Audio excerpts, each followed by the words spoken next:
स्वागत है आपका। मैं Rudra Pratap Chaudhary, former student of India number 1 and Asia biggest residential university Banaras Hindu university. इस वीडियो में आपसे बात करूंगा कि यदि आपने बीएचयू का फॉर्म भरा, यदि आप बीएचयू बीए का तैयारी कर रहे हैं, बीएचयू बीए एंट्रेंस का तैयारी कर रहे हैं, तो मैं आपको बताऊंगा कि मैंने कैसे रिकॉर्ड 43 दिनों में उस एग्जाम को मैंने क्रैक किया था। और सबसे इंपॉर्टेंट बात तो यह है कि उस एग्जाम को क्रैक करने से पहले मैं साइंस का स्टूडेंट था और जेईई मेन की तैयारी करता था। उस एग्जाम को प्रिपरेशन करने से पहले मेरे दिमाग में 10 क्वेश्चन भी ढंग से जीके का क्वेश्चन नहीं आता, लेकिन मैंने कैसे 43 दिनों में रिकॉर्ड इस एंट्रेंस को क्वालिफाई किया है उसको मैंने एक वीडियो बना के आप लोगों को बताया हुआ है। वीडियो का लिंक जो है डिस्क्रिप्शन में, आप जाके वहां देख सकते हैं अगर आप देखना चाहते हैं, अगर आप निकालना चाहते हैं इस एग्जाम को रिकॉर्ड 43 दिनों में। कभी कभी तो मैं घबरा जाता हूं कि मैंने कैसे अपना परफॉर्मेंस को मैं कभी दोहरा नहीं पाता हूं। मैं ये सोचने लगता हूं कि मैं कैसे उस परफॉर्मेंस को दोहराऊं और मैं दोहरा नहीं पाता हूं। इस वीडियो में मैं आपको बनारस हिंदू यूनिवर्सिटी को एग्जाम को कैसे क्वालिफाई करना है उससे रिलेटेड कुछ आपको तैयारी करवाऊंगा। मैं पूरा तैयारी तो नहीं करवाऊंगा, मैं आपको यह बताऊंगा कि आपको पढ़ना कैसे है, और मैं आपको जो भी कुछ पढ़ाऊंगा वो एकदम से टू द पॉइंट पढ़ाऊंगा। और आपको वही क्वेश्चन उस वीडियो में से अगर 5 मिनट का वीडियो है 2 क्वेश्चन जरूर से जरूर आएगा, इसका आप गारंटी लेके देख लीजिए। इस वीडियो में हम लोग मेन बात करने वाले हैं इस हिस्ट्री पोर्शन से।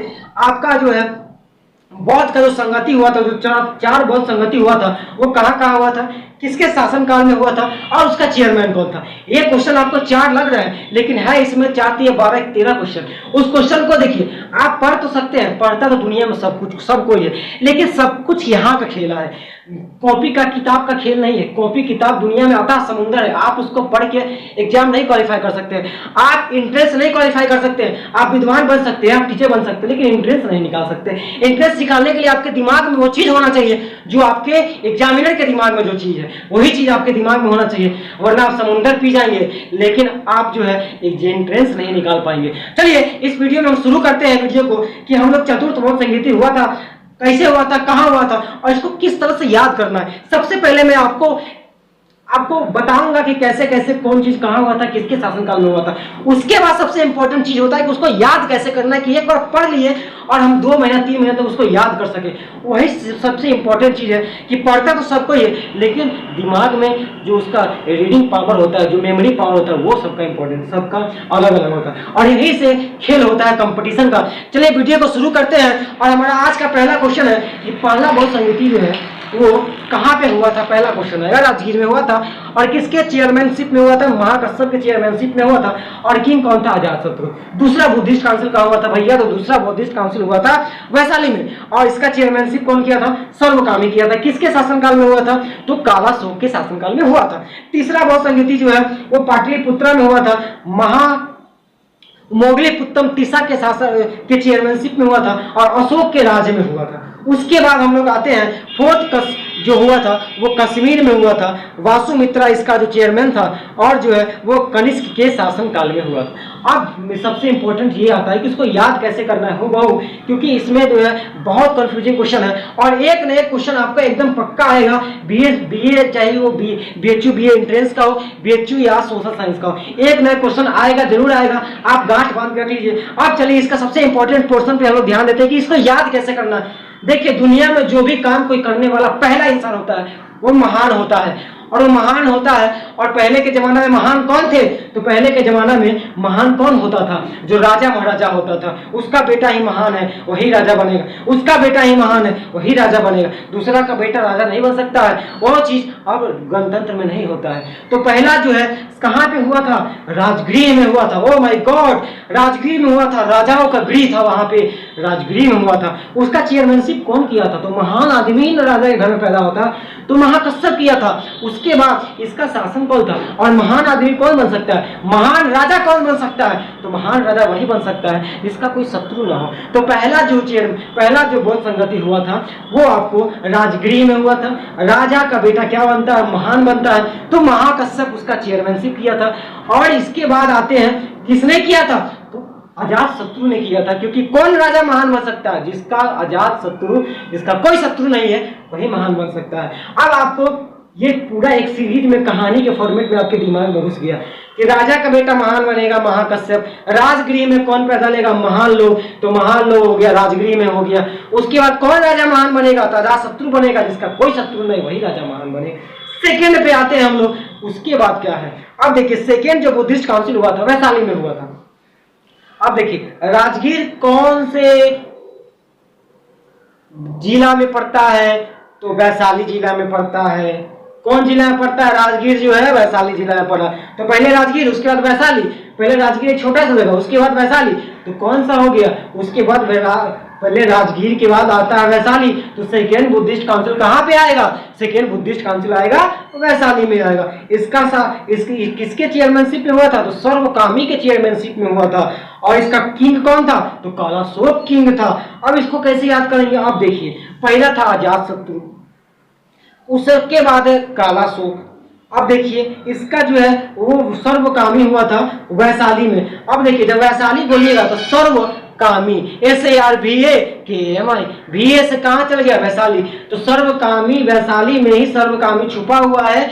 आपको क्या करना है, आपको टिकट ऑब्जेक्टिव वाला भी प्रिपरेशन का तैयारी करना, एग्जाम का तैयारी करना है। तो वैशाली में ही सर्वकामी छुपा हुआ है। और कालाशोक के बाद कौन आएगा, अशोक आएगा। अशोक से पहले कौन आएगा, कालों के काल महाकाल आएगा। तो उसके बाद पहले कौन आया धरती पर, महाकाल आया। तो पहले कालाशोक आएगा, उसके बाद अशोक आएगा। तो दूसरा बुद्धिस्ट काउंसिल कहाँ हो गया, वैशाली में। उसके बाद उसका चेयरमैनशिप कौन हो गया, सर्वकामी हो गया। उसके बाद किसके राजा के शासनकाल में हुआ था, तो पहले अशोक आएगा कि सर्वकामी आए, पहले अशोक आए कालाशोक, पहले कालों के काल महाकाल आएगा। तो पहले किसके शासनकाल में हुआ था, तो कालाशोक के शासनकाल में हुआ था। उसके बाद थर्ड बुद्धिस्ट काउंसिल कहाँ पे आएगा, पाटलिपुत्र। आप देखिए पहले कहाँ, राजगीर इतना छोटा सा गांव, वो कहाँ है, तो वैशाली में। अब पूरा वैशाली कहाँ है, पाटलिपुत्र महानगर में। उस समय मगध साम्राज्य में महानगर क्या था, पूरे मगध का राजधानी था। ये सब कहाँ आता है, तो पाटलिपुत्र में आता है। तो पहले में राजगीर, उसके बाद वैशाली उससे बड़ा, उसके बाद पाटलिपुत्र। तो अब आपको क्या हो गया कि कहाँ कहाँ कौन शासन हुआ, कहाँ कहाँ कौन संगति हुआ था, ये आपको दिमाग में बैठ गया। पहले कौन छुटका, तो राजगीर, उसके बाद वो कहाँ, तो वैशाली में, उसके बाद वो किस में था, पाटलिपुत्र में। हो गया यार। अंतिम वाला तो सीधे कश्मीर में है, तो उसका तो कहानी खत्म है। अंतिम वाला तो सही याद रहता आदमी को। अब कहाँ हुआ था, इसका झमेला खत्म। अब झमेला आया चेयरमैनशिप में। आप बताइए पहला हुआ था किसका शासनकाल में, तो महान आदमी के शासनकाल में। उसके बाद किसका, वैशाली में ही सर्वकामी आ गए, SARVA सर्वकामी। उसके बाद आता है मोगलीपुत्ता टिस्सा, पाटलिपुत्र में किसका हो गया, मोगलीपुत्ता टिस्सा। तब देखिए अब मोगलीपुत्ता टिस्सा हो गया, वासुमित्र हो गया। अब किसका हो गया, वासु का मित्र हो गया। अब देखिए मोगलीपुत्ता टिस्सा और किसके शासनकाल में, अशोक के शासनकाल में। अब देखिए अशोक जो है जब उसने कलिंग का लड़ाई किया था, अपने 100 भाइयों को मरवा दिया था और खून की नदियां बहाई थी, और उसके बाद उसका धर्म परिवर्तन करके बौद्ध धर्म अपना लिया। ये कहानी था मिला जुला कुछ इस टाइप का। और उसके बाद देखिए अशोक जो है, अब मोगली कहाँ रहता है, जो मोगली रहता है कार्टून नेटवर्क पर, जब मोगली आता था जंगली वाला मोगली, वो कहाँ रहता है, तो जंगल में। तो जंगली कौन हुआ, अशोक। तो अशोक के शासनकाल, अशोक के शासनकाल में जो संगति हुआ था वो किसके साथ, उसका चेयरमैन कौन था, तो मोगली था। काहे कि अजातशत्रु जो है वो काहे कि अशोक है वो जंगली आदमी था, खूब मार काट करता था। अब तीसरा कहानी खत्म। चौथा कहाँ हुआ था, तो वैशाली में। और किसके शासनकाल में, तो कनिष्क के शासनकाल में। और उसका चेयरमैन कौन सा था, वासुमित्र था। वासुमित्र और कनिष्क, कनिष्क और वासुमित्र, वासुमित्र और कनिष्क। अब 3 को याद हो गया, तो चौथा तो अपने आप याद हो गया। वो तो इसको बोलते हैं laws of elimination, rule of elimination, जो आपको ध्यान में रखना ही रखना है यदि आप किसी भी प्रकार का कॉम्पिटिटिव एग्जामिनेशन की तैयारी कर रहे हैं। चलिए एक बार फटाफट रिवाइज कर लेते हैं। पहला कहाँ हुआ था, तो पहला हुआ था आपका राजगीर में। उसके बाद दूसरा कहाँ हुआ था, तो दूसरा हुआ था आपका राजगीर कहाँ पे है, तो वैशाली में। तीसरा कहाँ हुआ था, वैशाली कहाँ पे है, तो पाटलिपुत्र में। चौथा कहाँ हुआ था, चौथा तो आपको पता ही है कि चौथा कहाँ हुआ था, कश्मीर में हुआ था। और उसके बाद अब उसका चेयरमैनशिप कौन किया था, पहला कौन किया था, पहला जो है वो राजगीर से हो गया। आप इसको याद कर सकते हैं कौन, महाकश्यप। दूसरा कहाँ हुआ था, दूसरा याद कर सकते हैं वैशाली से सर्वकामी, क्योंकि इसमें भी है उसमें भी है। तीसरा कौन किया था, तीसरा जो किया था आपका मोगलीपुत्रम किया था। और चौथा मोगलीपुत्रम कैसे पहचान लिए, क्योंकि उसका किसके शासनकाल में हुआ था, अशोक के शासनकाल में हुआ था। अशोक जंगली था इसलिए मोगली कहाँ होता है, जंगली में होता है। और चौथा कौन था, चौथा कहाँ हुआ था, कश्मीर में हुआ था।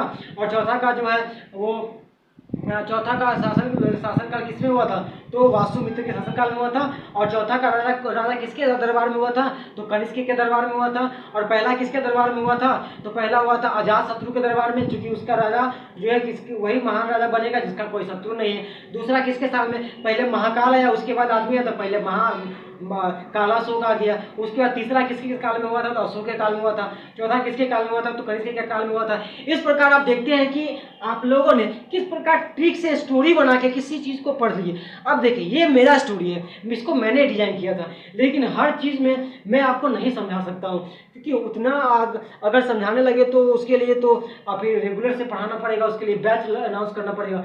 लेकिन उसको क्या करना होगा, आपको खुद से खुद एक ट्रिक लॉन्च करना पड़ेगा, कोडिंग करना पड़ेगा और उसको लिखना पड़ेगा बजाते। मैं आपको, अगर आप लोग मेरा बुक देखना चाहते हैं कि मैंने कैसे स्टडी किया था, क्योंकि आप जानते हैं कि बहुत कम समय में आप नोट्स नहीं बना सकते हैं, आप उसको क्लियर करके अलग कहीं लिख नहीं सकते हैं और आपको पढ़ना भी है, तो आप लोग ये देखा करिए कि एक आप कंपटीशन का तैयारी कर रहे हैं, आप यहाँ राइटिंग की तैयारी नहीं कर रहे हैं। तो ऐसा तो कॉपी में चीज़ों को पुराने से अच्छा दिमाग में चीज़ों को रखिए। आप जानते हैं कितना भी आप तैयारी कर लें, कोई भी चीज़ 2 से 3 महीने के बाद आप भूलेंगे ही भूलेंगे जब तक रिवीजन नहीं होगा। तो आपको अगर स्ट्रैटेजी में अगर आपको कोई दिक्कत है कैसे पढ़ना है, तो उसके लिए कमेंट करिए, जो भी प्रॉब्लम है कमेंट करिए। और BHU से रिलेटेड, एग्जाम्स के रिलेटेड और भी अधिक इन्फॉर्मेशन के लिए जुड़े रहिए हमारे चैनल के साथ। और बस इस वीडियो में फिलहाल इतना ही, मिलते हैं किसी नया वीडियो में किसी नए टॉपिक के साथ। तब तक के लिए आप हमें मोटिवेट करने के लिए लाइक कर सकते हैं, सब्सक्राइब कर सकते हैं और चैनल दोस्तों के साथ शेयर कर सकते हैं। जय हिंद।